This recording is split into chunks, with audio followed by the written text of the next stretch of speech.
BJP ने मैनपुरी से सपा के करीबी रहे इस नेता को बनाया उम्मीदवार। डिंपल के सामने शिवपाल के सबसे खास रघुराज शाह आए चुनावी मैदान में। सपा से की थी राजनीति की शुरुआत, अब सपा के ही सबसे बड़े विरोधी बन बैठे। 2019 में नेताजी को दी थी कड़ी टक्कर, अब डिंपल के सामने चुनौती बन बैठे। मैनपुरी सीट से है कांटे की लड़ाई, अखिलेश के सामने बड़ी चुनौती आई। क्या सपा परिवार एक साथ होकर बचा पाएगा नेताजी की विरासत?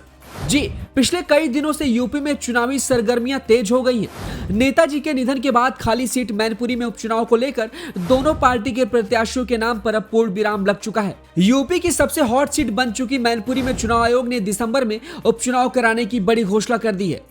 यूपी में फिर से विधानसभा चुनाव की तरह सियासी हलचल तेज हो गई है। एक तरफ जहां सपा परिवार एकजुट होकर नेताजी की विरासत बचाने में लगा हुआ है, तो वहीं दूसरी तरफ बीजेपी इस सीट को सपा से छीनकर इतिहास रचने की तैयारी में जुटा हुआ है। फिलहाल इस सीट पर अब तक समाजवादी पार्टी का ही दबदबा रहा है। यही वजह रहा कि नेताजी की सीट होने की वजह से कभी भी बीजेपी के दिग्गज खिलाड़ियों ने इस सीट के लिए चुनाव प्रचार प्रसार नहीं किया। यहां तक कि मोदी योगी भी कभी इस सीट पर प्रचार प्रसार करने नहीं आए, क्योंकि नेताजी के प्रति बीजेपी के दिग्गज नेताओं के दिल में एक बड़ा सम्मान था और कभी भी इस सीट पर जीत की जोर आजमाइश नहीं की। लेकिन नेताजी के निधन के बाद में ये लड़ाई अब सीधे सपा परिवार से है। यही वजह है कि बीजेपी अब इस सीट पर हर वो दांव अपनाने को तैयार है जिससे वो इस सीट पर इतिहास रच सके। इस बीच दोनों पार्टियों ने अपने प्रत्याशियों की घोषणा कर दी है। आपको बता दें कि 2 दिन पहले समाजवादी पार्टी ने चुनावी मैदान में अखिलेश की पत्नी और पूर्व सांसद डिंपल यादव को इस सीट से उतारा है, तो वहीं आज बीजेपी ने रघुराज शाह को अपना उम्मीदवार बनाया है। वहीं बीते कुछ दिनों से चुनावी चर्चा में जो बात सामने निकल कर आ रही थी कि डिंपल के सामने उनकी छोटी देवरानी यानी बीजेपी नेता अपर्णा यादव को मैदान में उतार सकती है, लेकिन बीजेपी ने परिवार के बीच मतभेद बढ़ने को लेकर सपा परिवार को छोड़कर सपा के करीबी को ही मैदान में उतार डाला। जी हां, रघुराज शाह को मैदान में उतारते ही बीजेपी ने अपनी रणनीति तैयार कर ली है। बीजेपी प्रत्याशी की घोषणा के बाद में लोगों के जहन में अब एक सवाल भी गूंजने लगा है कि भाई आखिर डिंपल के सामने रघुराज शाह को मैदान में क्यों उतारा गया, आखिर अपर्णा यादव को चुनावी मैदान में क्यों नहीं उतारा गया।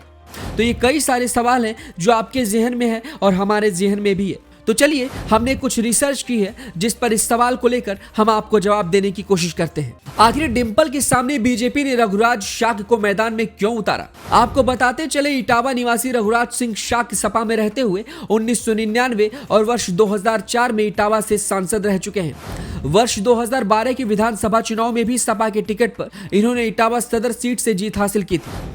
रघुराज शाह 2 बार सांसद और 1 बार विधायक रह चुके हैं। सपा परिवार के काफी करीबी माने जाते हैं। शिवपाल यादव से उनका गहरा नाता है और कुछ ही महीने पहले उन्होंने शिवपाल की प्रगतिशील समाजवादी पार्टी छोड़कर बीजेपी ज्वाइन की थी। रघुराज पिछड़ा वर्ग में अच्छी पैठ रखते हैं। मैनपुरी सीट पर डिंपल और रघुराज के बीच होगी कांटे की टक्कर। लोग मान रहे हैं कि रघुराज सिंह शाह भी राजनीति के मजे हुए खिलाड़ी हैं, क्योंकि शिवपाल की सपा से पारिवारिक तलखी और शिवपाल से रघुराज की नजदीकियां चुनाव में ज्यादा फायदा पहुंचा सकती हैं। वहीं माना जा रहा है कि चुनाव रोचक होगा। भाजपा हर हाल में सपा का मिथक तोड़ने के लिए मैनपुरी लोकसभा सीट जीतने पर पूरा जोर लगाएगी और कई दिग्गज नेताओं को मैदान में प्रचार प्रसार के लिए भी लगाएगी, जिसमें सीएम योगी और पीएम मोदी भी इस चुनावी प्रचार प्रसार में शामिल हो सकते हैं। कुल मिलाकर इस सीट पर अब लड़ाई रोचक होने जा रही है। मुलायम सिंह यादव के निधन के बाद उनकी भावनाओं पर जहां सपा वोट मांगेगी, तो वहीं बीजेपी शाह के वोट बैंक की संख्या ज्यादा होने के चलते सपा की चिंता बढ़ाएगी। खबर कैसी लगी हमें अपनी राय कमेंट बॉक्स में दें। वीडियो को लाइक करें और कमेंट भी करें, साथ ही साथ शेयर भी करें। पेज पर नए हैं तो लाइक और फॉलो करना ना भूलें।